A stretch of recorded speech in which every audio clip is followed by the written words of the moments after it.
Exploring the unknown, from conspiracies to mysteries. You are entering the conspiracy sector.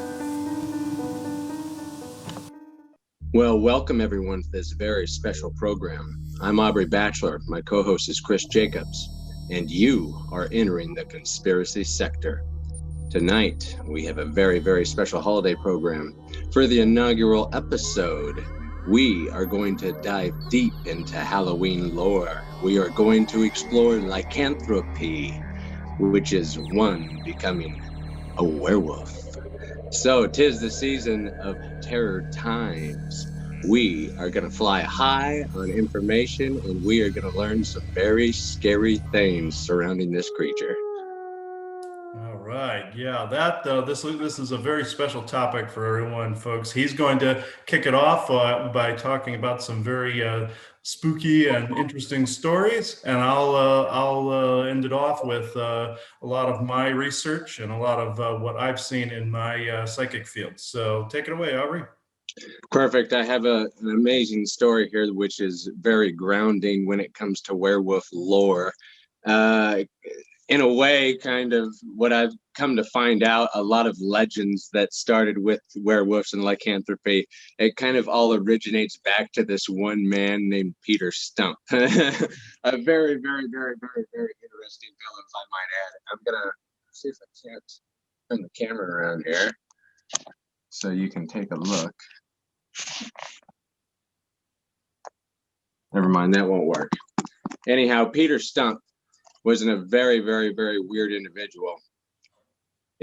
He's known to be the werewolf of Bedburg, is the original lore story. Don't see you anymore, Aubrey. I don't see you at all. I just see your background. This.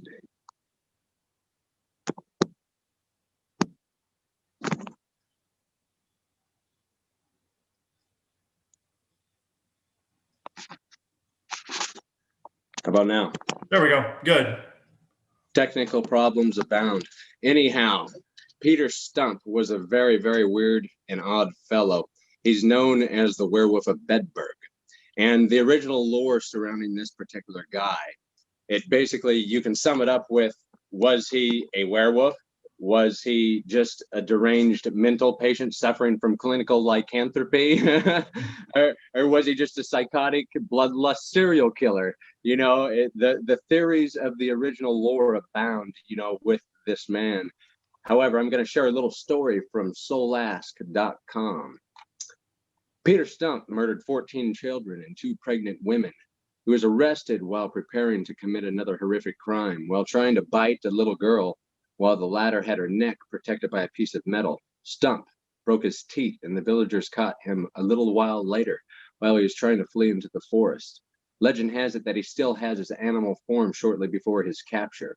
However, in 1589, Stumpp had one of the most sinister and most famous werewolf judgments in history. After being quartered, he admitted to practicing black magic when he was 12.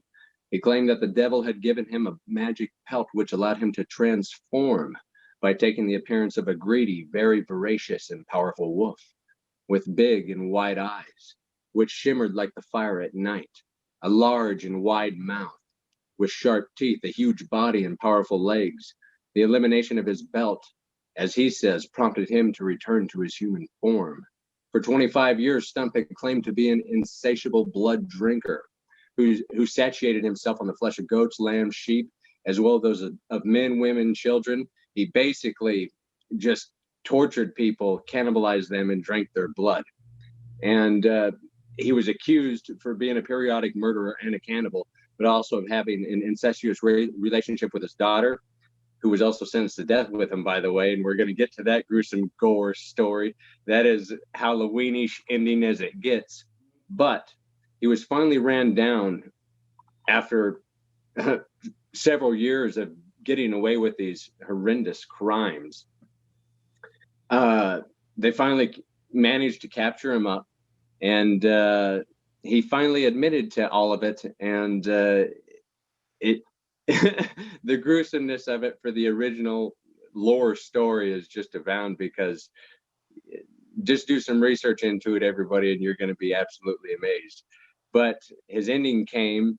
They gathered him up. They put him on a torture wheel. They extended his limbs. They took hot iron piercing rods. They seared the flesh off of his shoulders. Once the flesh was gone, they took clubs and they broke the bones. Then they decapitated and burned his body. And after burning his body and ritualizing his ashes, they took his head and they put a wolf pelt on it and strung it up high above the lands. Why? The power of the church, the power of the message. This is what happens if you're going to do this. So with a gruesome, horrendous story, it has this ending that's as gruesome as his actual acts. That's what's kind of weird about it, and kind of karma just kind of catching up with that odd fellow or possible werewolf. These are kind of all original lore legends, of the actual genesis of it, I guess, of the werewolf story. And that's just one of them. But I want to also combine that with the werewolf witch chop. But sometimes it's difficult to pronounce words. These are the werewolf witch trials. I want people to try to say that 5 times fast.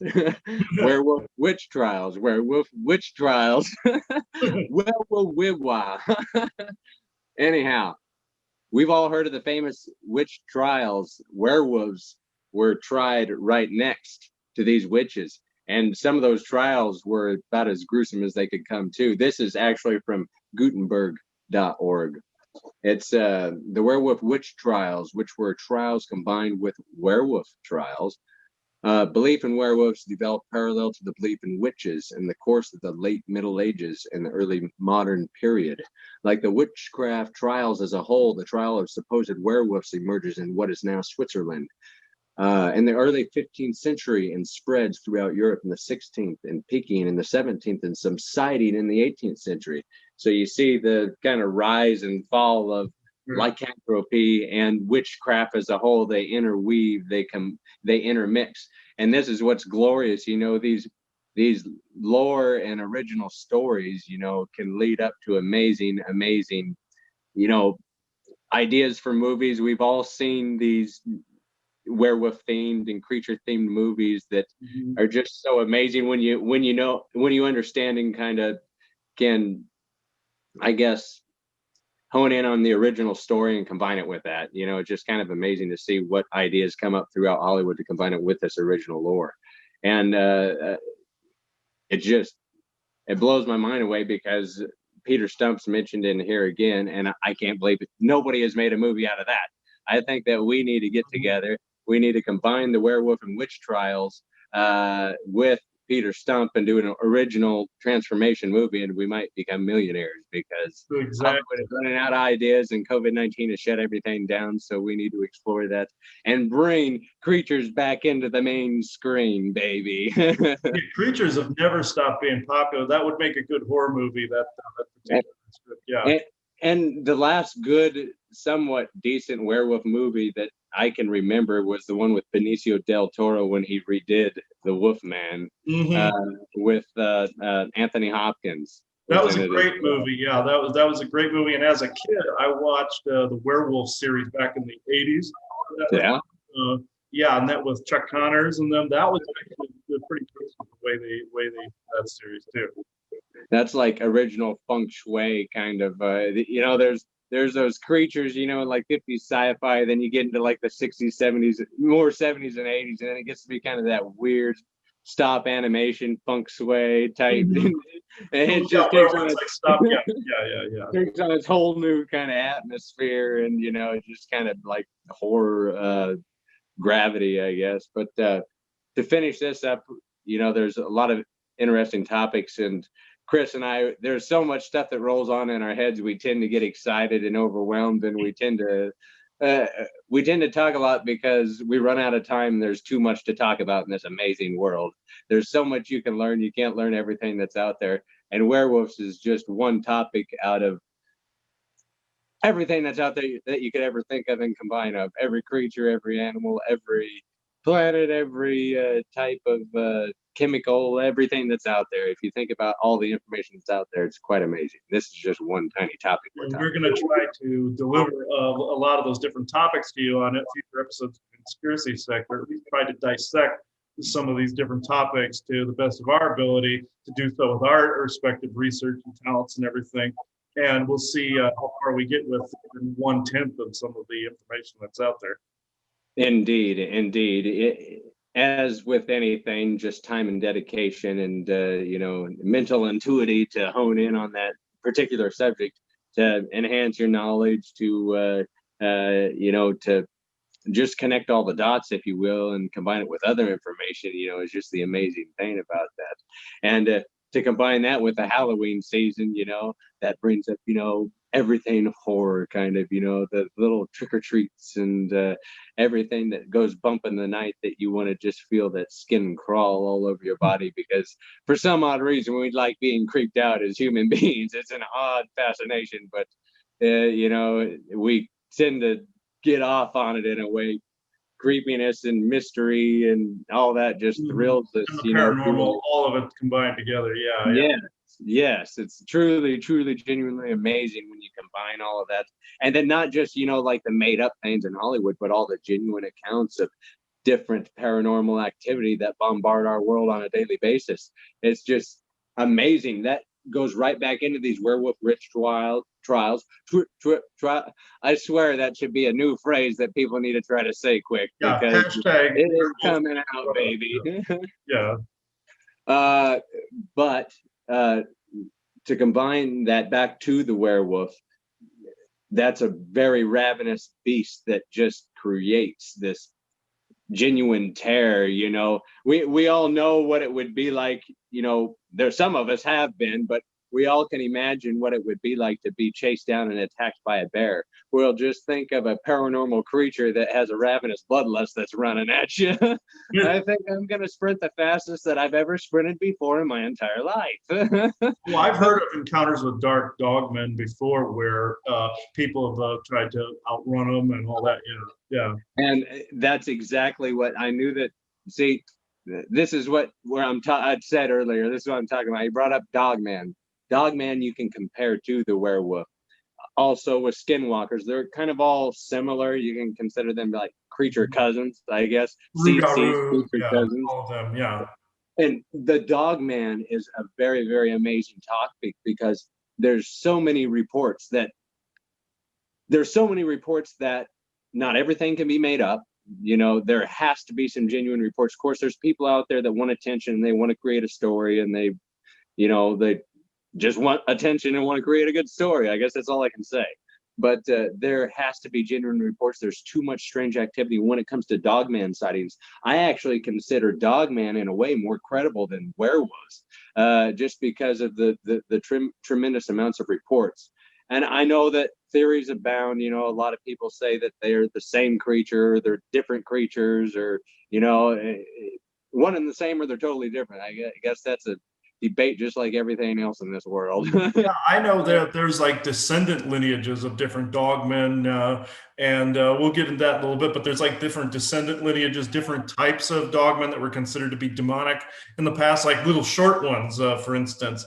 Some people in the Puritan age drew like these demonic looking pictures thinking that they were demons, like without a head. But there are these shorter dogmen that have a head more without shoulders, or kind of like the face is further down in. And to somebody looking, they would think that was like a headless person walking away from them with a bunch of hair. So that entered into Puritan myth and lore too. Amazing. And if you dive on into that Puritan lore, that's ancient information at its finest, and that's just one form of ancient information, that's out there from a certain belief in people and everything along that line. Mm-hmm. But it's weird, like when you can correlate creatures to that lore, when they talk about specific creatures that were going along that lore, the information they left for us, they kind of give you that feel that they were a part of everyday life in a way, like they were normal. It's not just Yeah, crazy. Oh yeah, You're crazy. yeah. I found it very, very interesting. This is actually I found things this morning that I found very fascinating. I'll see if I can share this screen here with the audience here, and go to no, not that one. All right. Yeah, this one was about Saint Christopher. Like you know the patron saint of travel. Yeah. And St. Christopher, I found this very, very interesting. He was reported to be of enormous size with the head of a dog instead of a man, apparently a characteristic of the Marmatea, that is actually an African word meaning dog man. And Hmm. this Byzantine depiction of St. Christopher as dog-headed resulted from, they believe, a misinterpretation of Latin term meaning Canis or Canaanite, like Canaan, like Samson was a Can, Mhm. Samson the like Nazarene or Canaanite, to read Canis, that is canine. Well, Hmm. what I came to find out is that Saint Christopher, as he got converted to a saint in Christianity. And this actually I found very fascinating. Did the werewolf legend start with St. Christopher? And so you see Hmm. him being depicted as a dog. And every time you try to read an interpretation of read into this, they'll say that it was basically like an animalistic tendency that was being depicted, like ancient man being animalistic. This is the church's view of that. I'll just read a little bit into this. This one I found this fascinating. You'll be surprised to see how the patron of travelers was depicted in early icons. Hmm. Saint Christopher is well known as the patron saint of travelers, and modern depictions of the saint often show him carrying the Christ child over a river. This is certainly a far cry from early icons that clearly show the famous saint with the head of a dog. What's the deal? Many ancient cultures had a myth that featured a dog-headed race of men. Hmm. This Hmm. myth even continues today with the popular werewolf stories. The Hmm. ancient myth was oddly enough translated into early Christianity and was at first a central part of the story surrounding St. Christopher. Essentially, the idea was that men who lost their way and turned to a life of sin acted like animals, the church's depiction. Sin was always associated with the base animal desires of the flesh, and some stories went so far to say that some men literally became part animal. The Egyptians were already familiar with the depictions of the half jackal, half human god Anubis, and so it naturally translated into Christian icons. One story relates how St. Christopher was at first one of these dog headed men, and upon encountering the Christ child, regained his human appearance.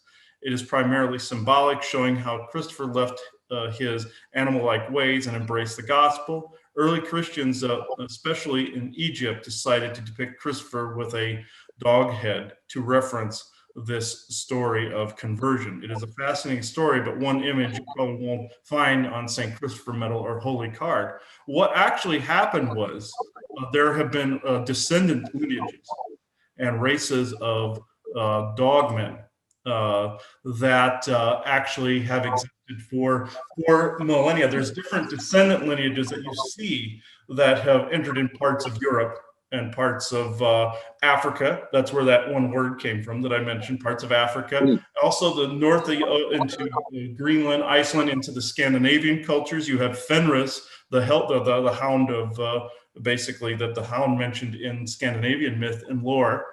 And you also have over here in the United States, you have the Rougarou and Skinwalker and all the Dogman sightings. What happened was I noticed that all this, if you were to be able to graph this, the basically the encounters over the centuries, if you were to add up all the stories everywhere from every part of the globe, you'll see there's one central point in which everything spread from. And that Hmm. was where Atlantis was supposed to be, in the middle of the Atlantic Ocean. You see Hmm. about the stories of some dogman creatures up in Hyperborea, which would have been part of Atlantis in the Scandinavian myth and lore. That's also the land of cryptids and giants and all of that. Then you have also, I did some channelings on a group of dogmen that exist in the top, what I call the top of the world. And that's the forest that it lines the top of the globe. That's where I was getting some channelings from. There is a group of part human, part dogmen that actually exist up there. And also the stories of, like in Romania, Transylvania, werewolves, vampires, all of that in that area. In the United States, you have the Rougarou. I found out there was a group of dogmen in the South, in the swamps, that were actually telepathically putting signals out that actually were deterring people from entering the swamp, creating almost like a haunting or some kind of demonic, like nature, keep people out of their territory. I wonder, like kind of like an enchantment. I wonder if like certain creatures are enchanting people to come, to lead them out, into their direction, into the creature's direction, just with this omnipresence, this energy, I just want, like, you can combine that with some of the missing 411 cases that Dave Paulides, researchers and that's his whole life work, but it's great work because that is one of the biggest mysteries around, is these missing children. And could some creatures be taking these children?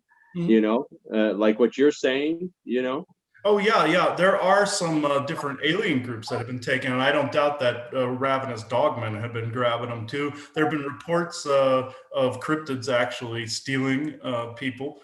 Some people that have actually survived or not gotten captured have reported some cryptids grabbing people. They like to blame the forest people or Sasquatch a lot for that.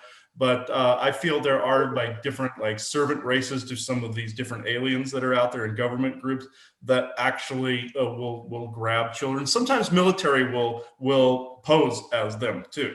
When they're trying to steal people to take them for their experiments in bases and stuff like that.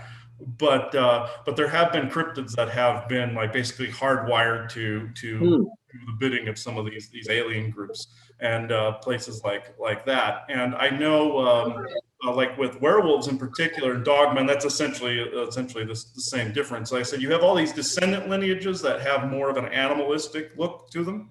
And you have the alien groups too, going back to St. Christopher. That actually goes back to a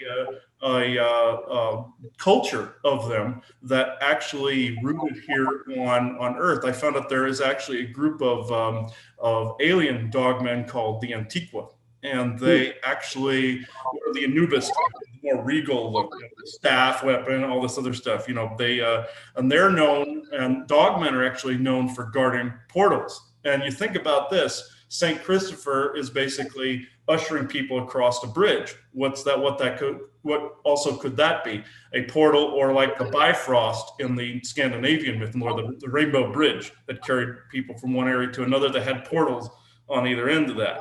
And the Antiqua, I found out when they came here, their DNA didn't mesh completely with our magnetic and energetic fields here. And some of their people kind of went feral. Their descendant lineages, some of them went feral, along with the different Orion presences that were here that were trying to oppress the population at the time as well.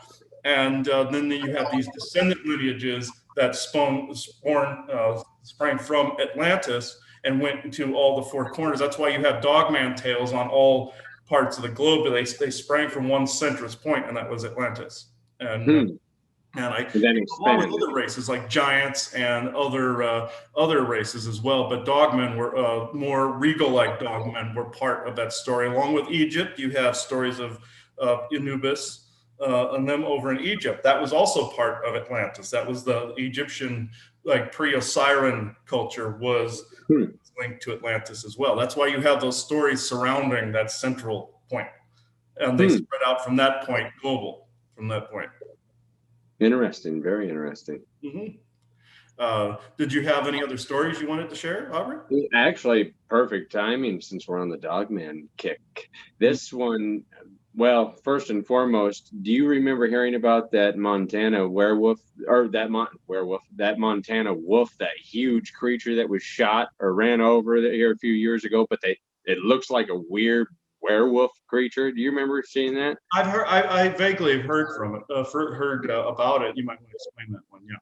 I forget the true details of that one, but I know that Montana's had very interesting reports. But this report comes from El Paso, Texas, and it's a pretty good one.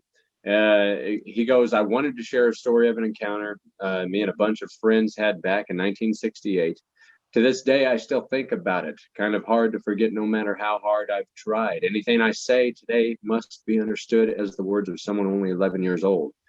But I'll try to make myself as clear as I can. On a summer evening in 1968, an older cousin, a group of friends, and I decided to play baseball at a nearby baseball field. The field was about 4 to 5 blocks away from where I lived at 3621 Richmond Avenue, and the field was southeast from my house. Anyway, we all got together and we were playing. There wasn't enough of us to play team-to-team matchups, so we were rotating one pitcher, one fielder, and the catcher, while the rest batted. There's some train behind us making noise, but we tried our best to hear and play. One buddy hit a foul ball and it went over the fence towards the railroad tracks. By then, it was getting a little past dusk. Though the fields weren't too bad, there was a man standing close to where the ball rolled to a stop. My cousin ran towards the fence and yelled at the man to throw the ball back to us.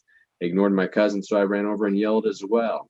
The rest of us guys came over and we started to cuss the guy out for ignoring us. None of us wanted to get near the guy, though. Something about the guy just seemed ominous. Then a group of guys started to throw rocks. That's when the crap hit the fan. The guy, he turned around. He looked at us. And the first instance that we could think of, they're just like, oh, crap. That's a werewolf. So they turned around, ran, followed in the rest of us. We ran as a group. Some of us were lucky, made it home first. Feeling, of course, I can't believe that they didn't trip their friends to get away from them. They go on to finish this account to spare time because I know we have other topics to get to. After they see this creature literally stalks their house. And it's a classic case of kids being chased by something. And then, basically their parents thinking they're crazy. But it also goes back to that creature, does this creature just know how to target certain people and get away with, I guess, masking its presence to other people? That's kind of the mystique and mysterious thing about it. It just seems like certain creatures can target a few people and then, just repel their existence to others. They can just get away with crime in plain sight to some people while they're dragging somebody else away. What happens is some people are more compatible with different energies than others. And I've noticed this with other creatures, like say the Draco. There's also spider-like creatures out there that target mainly children.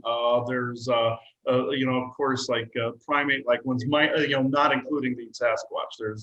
There's some primate-like ones out there that can target, but it's a telepathic, instinctual, intuitive ability where they can just sense if the person is compatible or not. Like with werewolves specifically, aside from just the solid dog man that people see, like the classic werewolf ones, there are beings that can transform from a human-like form to a werewolf, like you see in the movie. And that is what it's referred to as like a transmutative, like almost like a virus, like how the vampires have to turn into the fangs and everything. But it's like that with werewolves, where they're tapping into this. And can moonlight enhance this?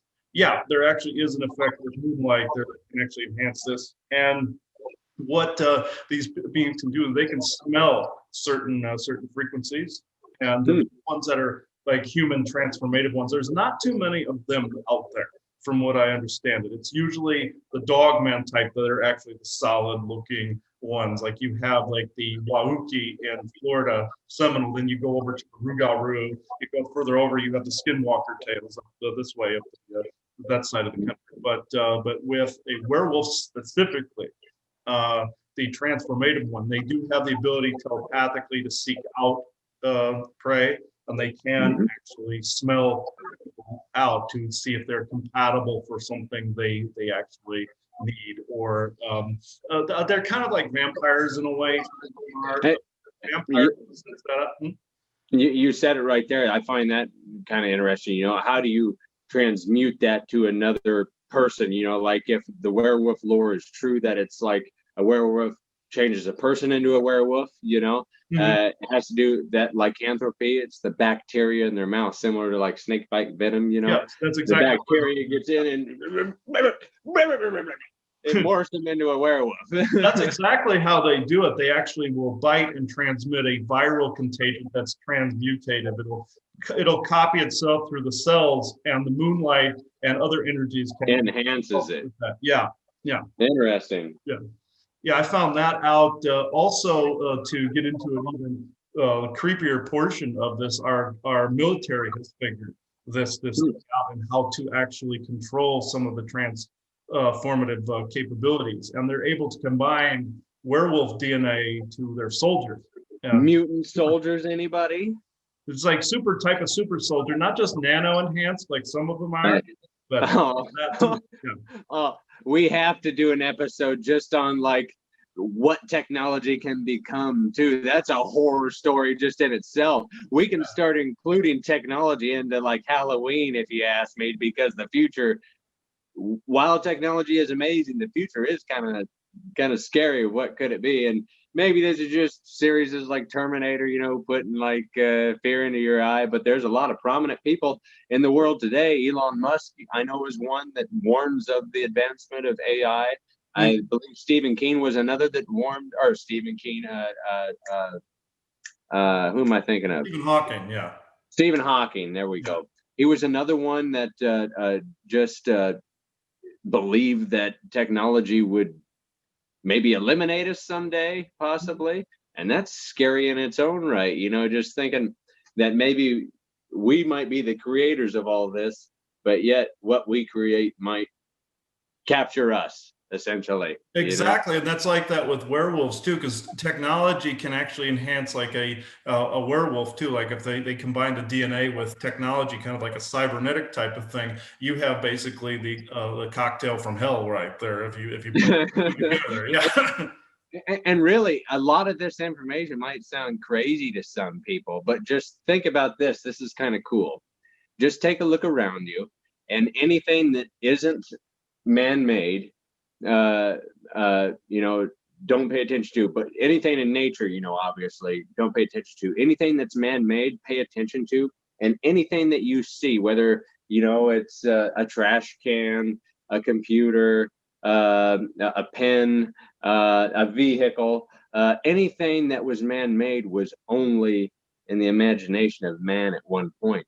It came out of his imagination. It became to fruition, and it became realization. It became reality. Mm-hmm. So the mind and the sky and your imagination is the limit. It's amazing what technology we have out there, especially genetic manipulative technology, how we're able to combine certain, species and intermix, and this werewolf technology to enhance, certain creatures, or to enhance like a hybrid soldier, if you will, that's being that's going on. It is kind of scary. It's creepy. They had preliminary tests in the beginning that didn't go quite right too, where they were trying to combine this werewolf genome, and I think they lost people in the process over that, but they managed to perfect it over a period of time and use it to create super soldiers that had the strength of basically a wolf, along with the nano enhancements. The wolf ones aren't as common as just the nano enhanced one, the super soldiers, but they do have werewolf soldiers out there that actually can transform and do their thing, that can actually hunt people with that scent that I was actually mentioning before.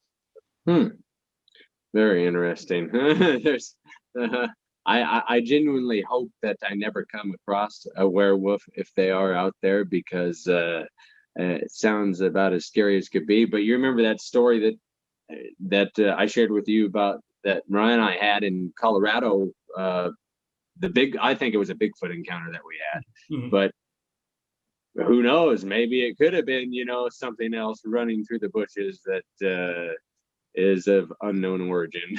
Oh yeah, people have mistaken one for the other. Like say the Wauki in Florida, for instance, that translates to swamp creature pretty much, and that's a dogman that lives in the swamp. But some people from the backside would swear that it was a Sasquatch. So if you're getting it from the backside, some of them are flat faced, see, and they tend to have just some canines that come up like this. If you weren't seeing it from the front, you'd swear, oh, it's Bigfoot. But there's been a lot of misidentification in there, where a lot of the sightings, some of the sightings that are out there are the misidentification of what race it actually is. There's a lot of hair-covered races out there. There's even bear squatches out there. There's, of course, Sasquatch. There's goat squatches out there. Ones that have like the satyr type look to them. There's those you can tell easily. They have horns, but they have those too. Yeah.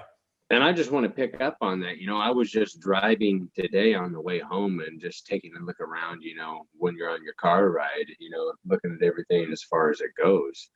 And really, townships, houses, land that people live on, most of us are, grouped together, really, the mass of the population is grouped together. There's so much wilderness in this tiny world, tiny large world, if you're comparing it to the whole scheme of things. Earth isn't that big, but to us, it's immense. And the fact that there's all that untamed wilderness, who knows what is out there that might not even be, well, obviously there's many things out there that aren't known of yet because there's so much wilderness.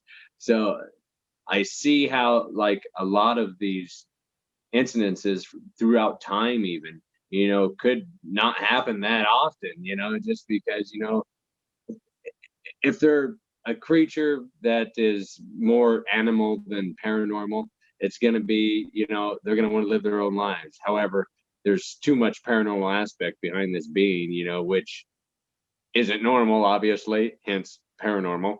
But yeah, just amazing, isn't it? What I found very interesting also, that early accounts, like say in India, for instance, there were accounts of people that lived in the mountains that they described as dogs. Some people thought, well, maybe these were just ugly people that people were just dog, but there were too many accounts of them barking and doing things of that nature.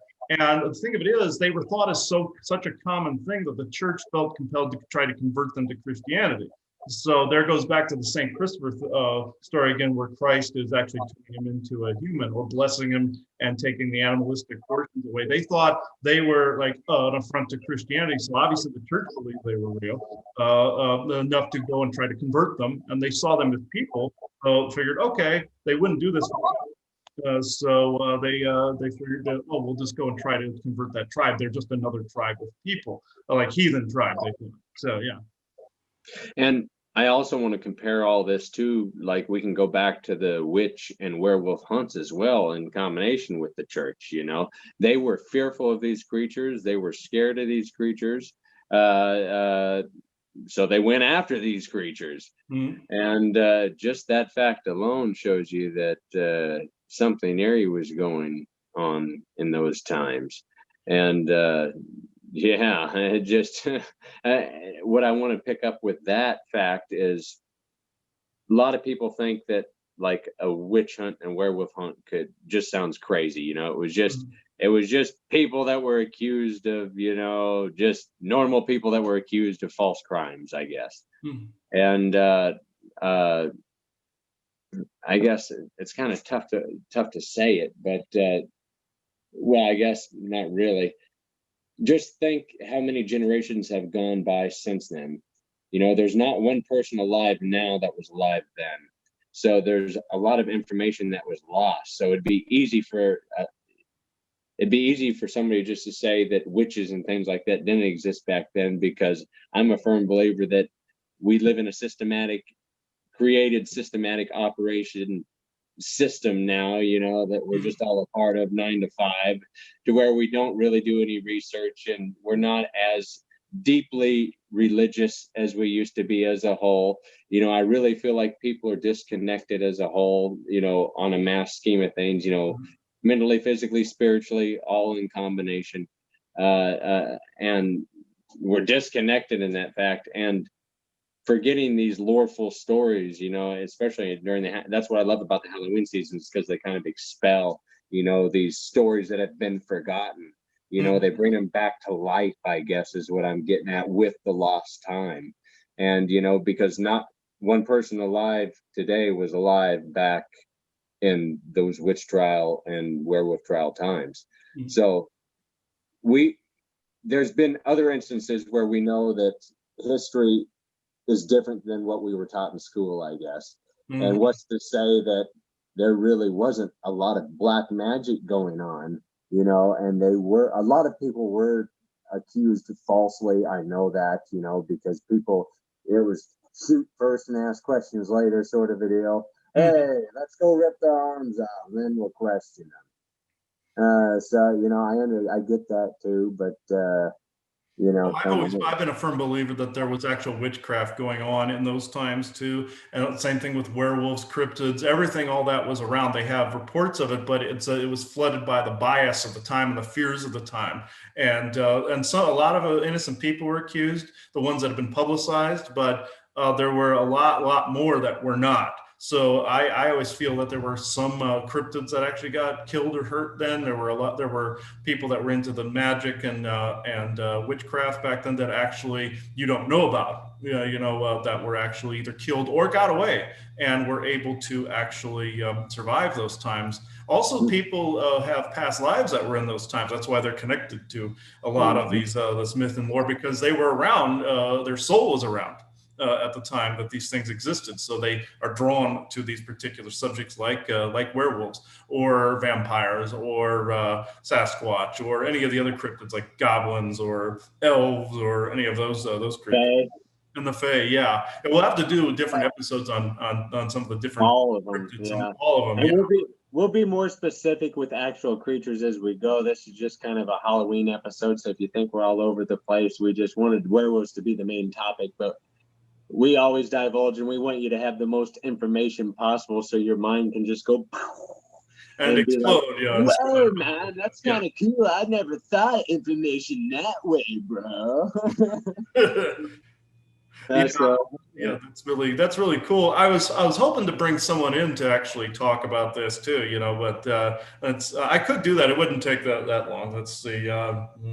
Actually, you're going to like this one because a being we talk to all the time by the name of Isaac, you would be very compatible with him because he crack jokes and do all that sort of stuff. But he's known for his lewd comments and all this other stuff. But is that you, Isaac? I got to make sure. True Benevolent Isaac. Okay, yes, it is you. Okay. Right. I always have to triple, quadruple check stuff, because if you let something in that is negative, I've learned that lesson the hard way. So and it takes a while to fix it too. So. Oh yeah, that classic expression, do you learn from your mistakes? Well, I try to anyhow, but yeah, and okay, you want to definitely come in and talk? Okay, I'll have to hold on to something here. Let's see, on to Crystal or something here. Let's see.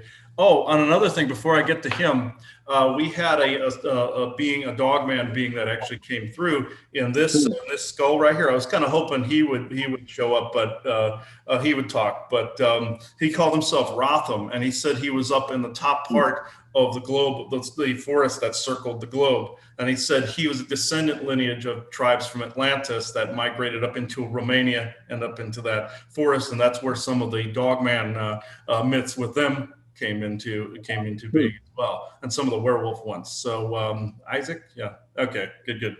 Yeah, and you could probably ask him questions after, if he'll say something, he'll more than likely say, okay, questions or something like that. So let's see. I was going to ask you as well. Oh yeah, you can do that first. Yeah. And speaking of the Dogman, or Isaac, and speaking of the Dogman, what are some of the most vicious reports that you have heard of personally surrounding the Dogman lore in the United States in particular? Well, there was one in particular that caught my eye, where there was a hunter that had a double-barrel shotgun that saw this big Dogman come out of the woods, like werewolf type with a pointed face and everything. Like almost like wolf, German shepherd, like look. And he shot it in the chest. And they're said to have almost like a thick enough hide to where it's almost like a bulletproof vest. And the ones that are soldiers too also have incorporated this in their transformation as well. Some of them are genetically bred and were by the Anunnaki centuries ago as well. There's other tribes that were like that as well. But this, going back to this story, this guy shot this Dogman. And this Dogman not only knocked him to the ground with a big hand, that had the claws and everything on it, he picked this guy up, and it was reminiscent of like Loki getting beat up by the Hulk, and picked him up and just kind of like and slapped him around like the Hulk did Loki in the Avengers. And the guy survived with I think a broken leg or something like that. And this Dogman, if he wanted to rip him apart, he would have. He just considered the gun to be a nuisance, like noisemaker, versus an actual thing that could harm him. So they're known to be bulletproof as well. Yeah. And see, that's kind of what I've heard, like in the conclusion of a lot of stories, comparing the final outcome, the conclusion of their Dogman werewolf sightings, more Dogman, I suppose. But I feel as if most of them, kind of get terrified, but like that's it. They never really get harmed. There's like a tiny few percentage that do viciously get attacked, by these creatures. And I do believe, the sky is the limit. Who knows why people, going back to the missing people, why people vanish in the middle of nowhere when they go out and hike, not just national parks. I'm sure it happens, elsewhere that you don't even hear about, out in the middle of nowhere. And just thinking that you could get snatched up by something, that's just terrifying. But I guess that's why we can't let fear control us. You let fear control you in this. You're not going to see it objectively. You're not going to actually see it for what it is. Eventually, society will convert over to being able to see things critically and basically feel with their heart, but also be able to think things through as well, and not be afraid of any of these cryptids or any of these like the Dogman or any of the werewolf or dog species that are spacefaring. There are spacefaring ones too that actually are traders. They actually trade with people as well. But also, let's see. Oh, Isaac, you want to get going? Okay, let me see. Okay, let's see. Okay.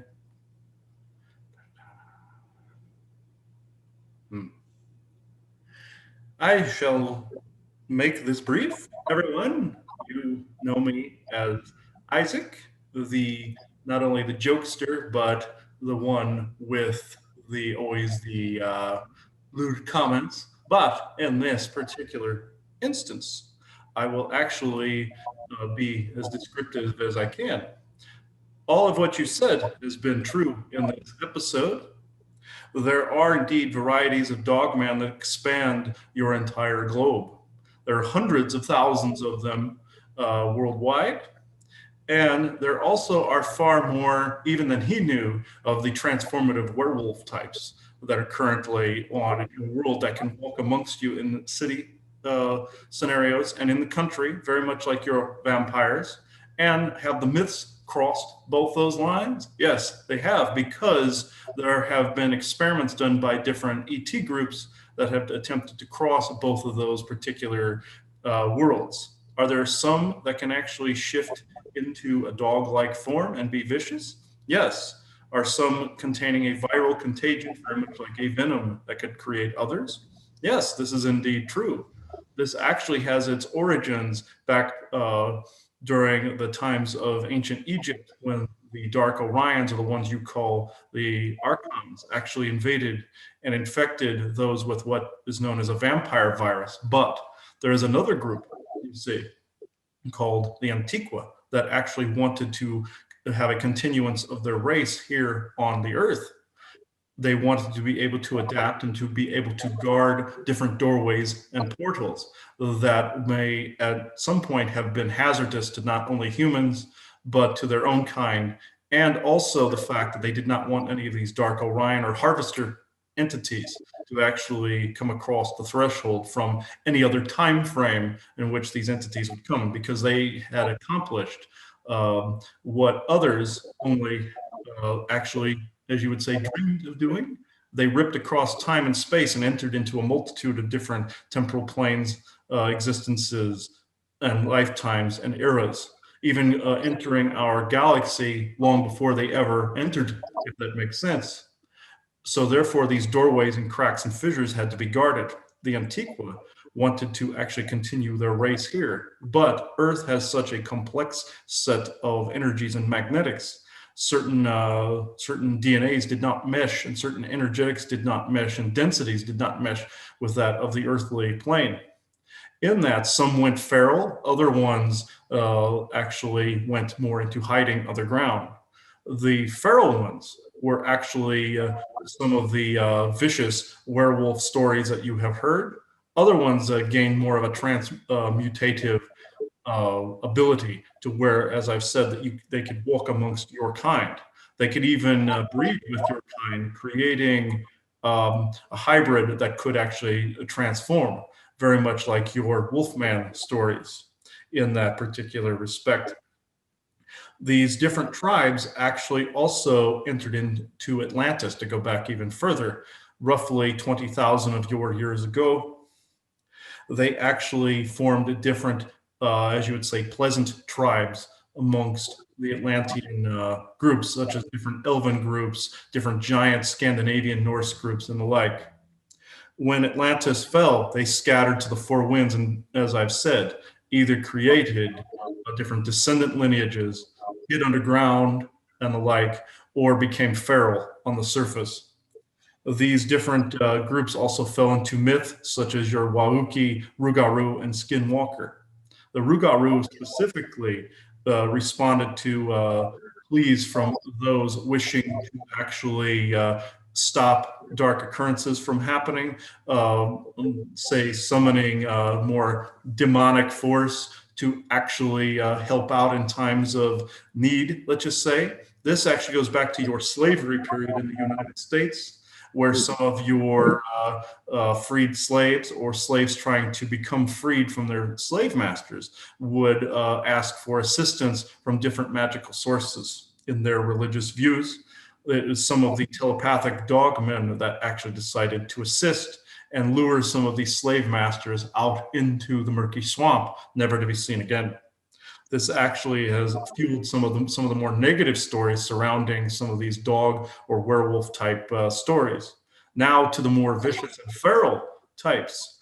If you were to encounter some of these, they would bark at you like a dog, and they would attempt to actually get you out of their territory. However, they would act like a pack of wolves and either hurt you or attempt to get you out of their territory.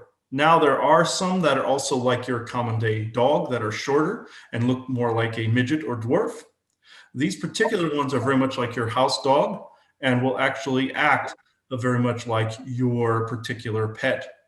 They have been known to even walk up to people and sit next to them at times if they are out far enough into the wilderness. Some are not like that. Some are actually highly intelligent and telepathically based, and other ones are more like your house pet. Other ones are extremely vicious and would tear the roof off of your home if you allowed them to. It runs the gambit. The more vicious types have had encounters with hunters, have encounters with bear traps, and have had encounters with military. I am at the point where I can take questions.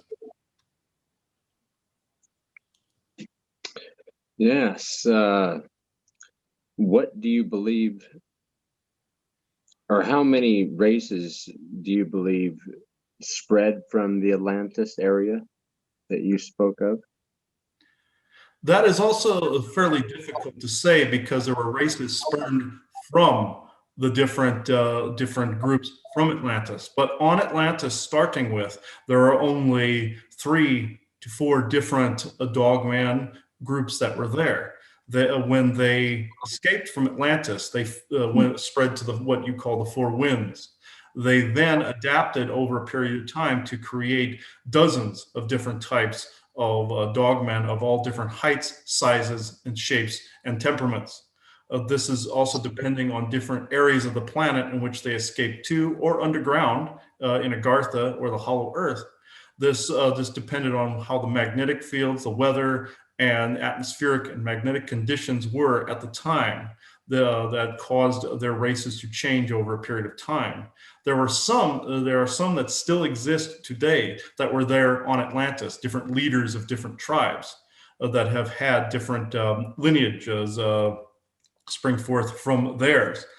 In that, they actually managed to create new races of people.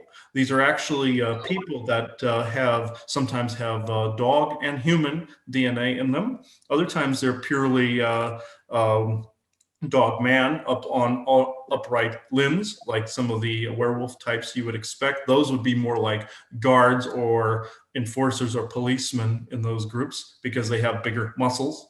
And some would look exactly like a human, just with more hair on the face. These adaptations took place over as you would say, about 10 to 12,000 year period on your planet, and created a variant of different dogman, or you would say werewolf societies on your planet. But if I had to judge the amount of groups and subgroups and different variations of dogman on the planet currently, not counting the full entirety of the populations, but different groups and subgenuses, I would have to say there are at least 250 to 275 different variant groups on the planet of dogmen. Within those groups, there are hundreds of thousands of different variations within them, and also hybridized groups, just like you have people that enter into interracial marriages and the like, and different cultures and the like. Some of them have kept separate, and some of them can be still classified as their race, just exactly like you have on Earth with different races, but some have intermingled. It is not as common as you would think, but there are at least 250 to 275 distinct dogman groups on your world. What out of all of the dogs that have been devoted as divine leaders, which one of those beings, divine beings, dog-headed beings, do you believe is the most powerful? That is interesting to say because they all have a difference of capabilities.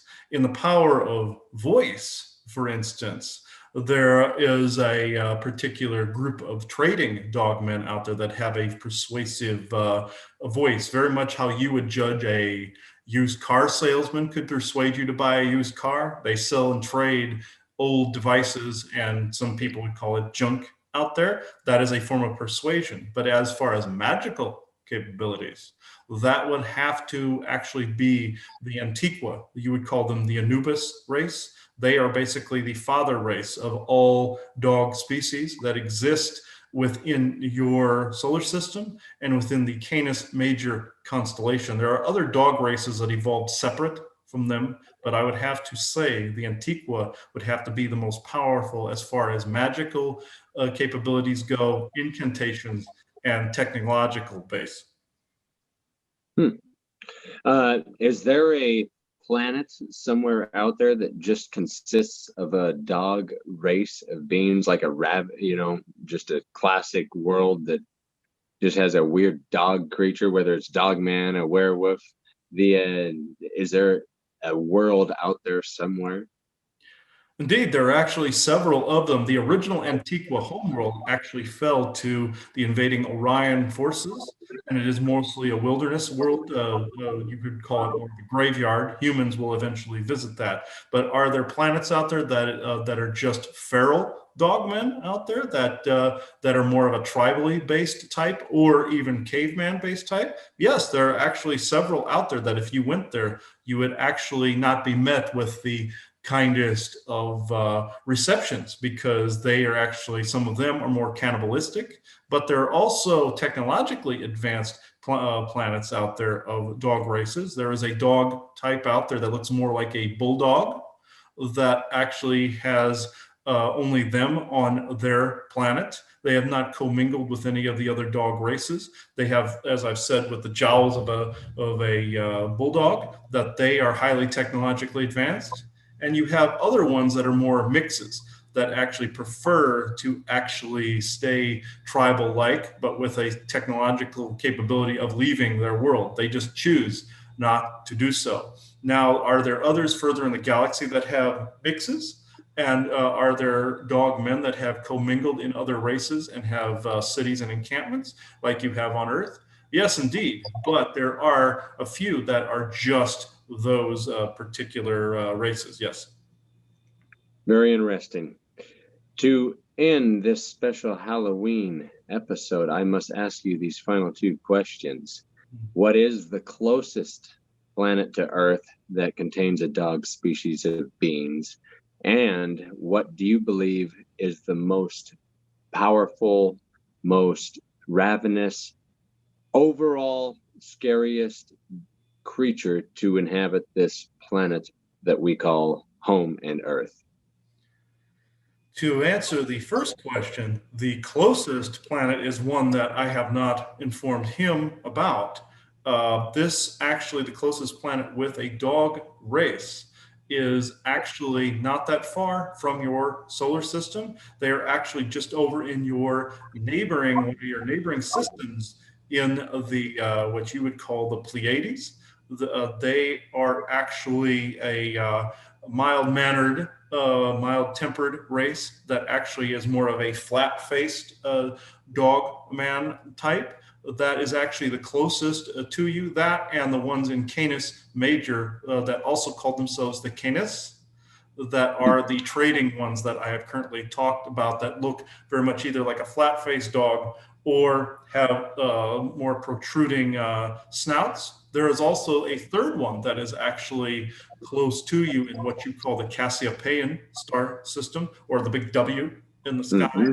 They are actually one of the closest that actually they look more like German Shepherds, Huskies, and Mastiffs.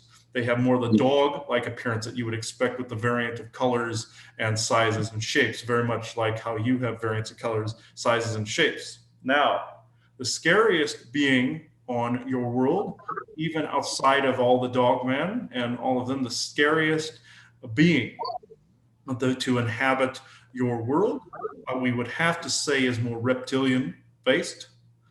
You would say the Draco, but they have different variants and different sizes and shapes, just like you do, and just like the Dogman or the Forest people do. However, there is a larger type you would call the Alpha Draco.